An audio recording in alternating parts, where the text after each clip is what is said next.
Our apartment building has only 6 residents, so who's been leaving notes under my door? I moved into Unit 3B of the Birchwood Apartments on a rainy Thursday afternoon, the kind of rain that didn't come down in sheets but in a cold, steady drizzle that seemed to cling to your skin. The building was old, but not charming old. More like the kind of old where the walls carried decades of cigarette smoke and every hallway smelled faintly of bleach, as though the management was forever trying to hide something. The landlord, a balding man named Mr. Fenwick, gave me the tour with the enthusiasm of someone giving away bad news for free. 6 units, all occupied. You're in 3B, rent's due on the 1st, no exceptions. Don't go snooping in the basement. And if the elevator gets stuck, just wait. It usually works itself out. I laughed, thinking he was joking. He wasn't. He pointed out each neighbor as we passed. 1A, Mrs. Hughes, an elderly widow with cataract-clouded eyes. 1B, a couple in their 20s, Mark and Julia, barely looked up from their phones when introduced. 2A, a man named Ravi, polite but distant. 2B, nobody answered, but Fenwick muttered, "Night shift," and kept walking. 3A, directly across from me, occupied by a middle-aged woman named Claire, who smiled too widely and too long. That was everyone. 6 tenants, 6 lives, all stacked up in this faded 4-story coffin of a building. Or so I thought. The first note came 3 days after I moved in. It was folded neatly, slid halfway under my door, the paper cheap and thin, like the kind used in dollar store notepads. The handwriting was jagged, letters cramped together. Don't trust the woman across the hall. No name. No explanation. I stared at it for a long time, the hallway beyond my door quiet as a tomb. My first thought was that it had to be a prank. Maybe one of the other tenants was bored. But I hadn't spoken to anyone except Fenwick, and I certainly hadn't done anything to inspire secret warnings. I crumpled it up and tossed it in the trash. That night, I couldn't stop thinking about Claire's too wide smile. 4 nights later, I found another note. This time the handwriting was worse, as though written in a hurry. "You don't belong here. Leave before the 7th comes home." My stomach tightened. The 7th? I remembered Fenwick being very clear. 6 residents. Maybe this was some inside joke I wasn't in on. Maybe someone thought it would be fun to mess with the new tenant. I slipped the note under my phone's flashlight, searching for clues.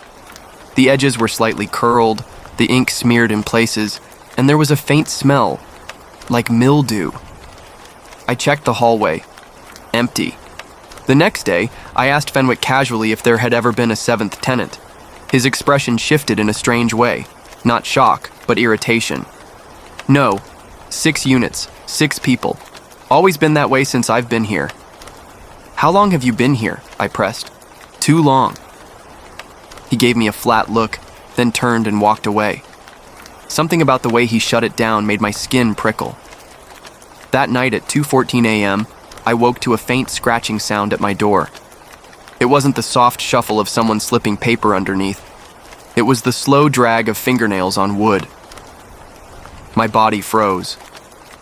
I waited, holding my breath, until the sound stopped. The next morning, there was a 3rd note. "The 7th can hear you."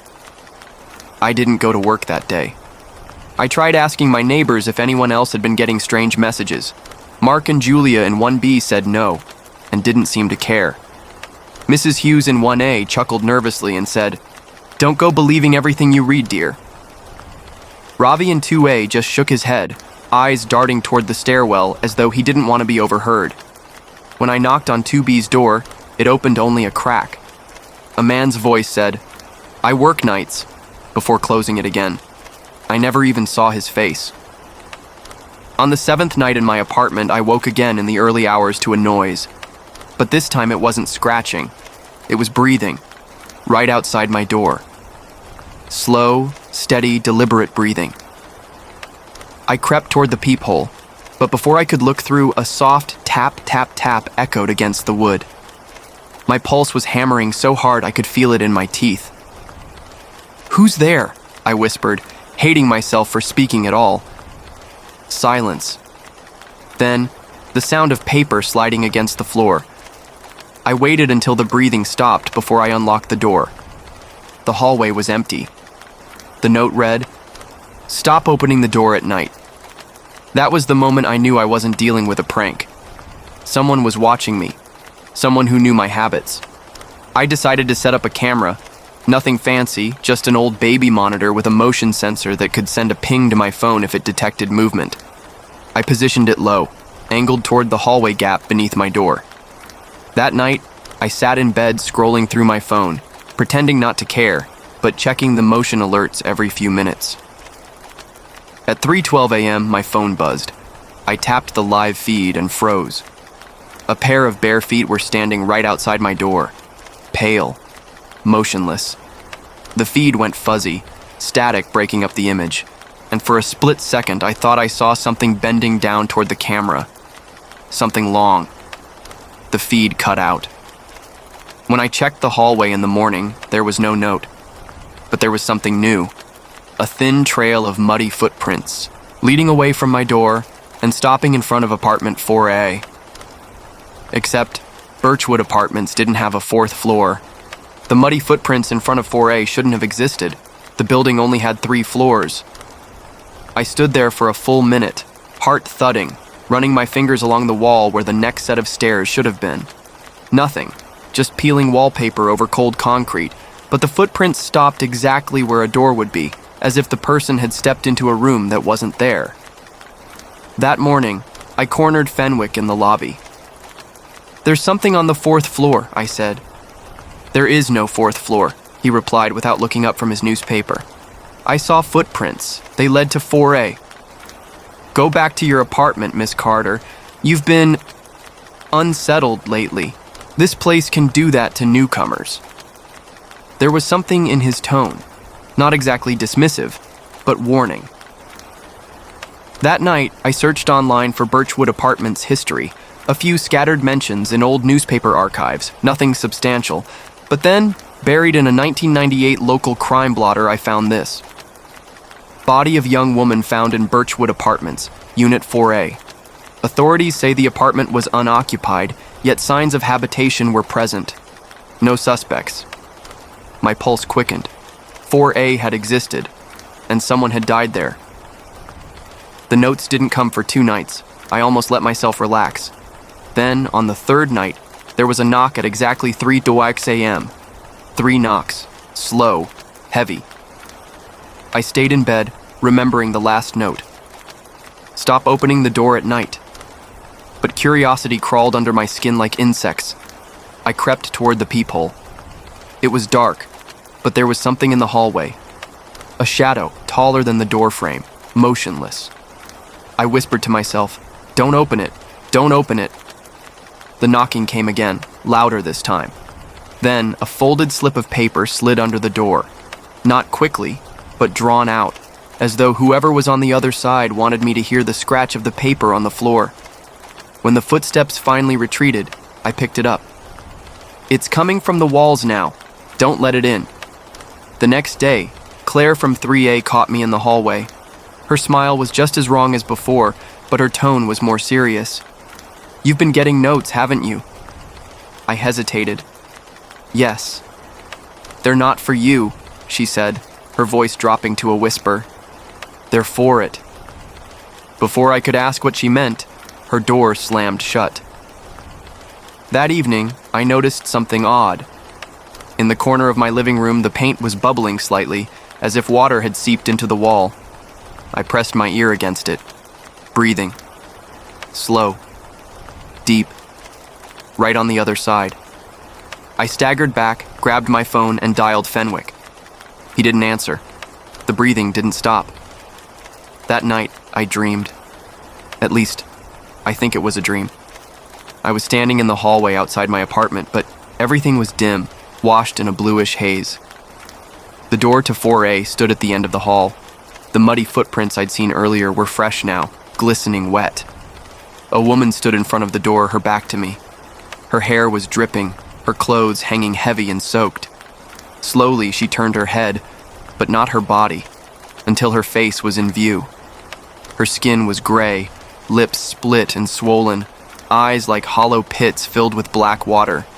When she spoke, her voice was a layered chorus. "You're in my room." I woke up gasping, drenched in sweat. There was a note on my chest. "You saw her.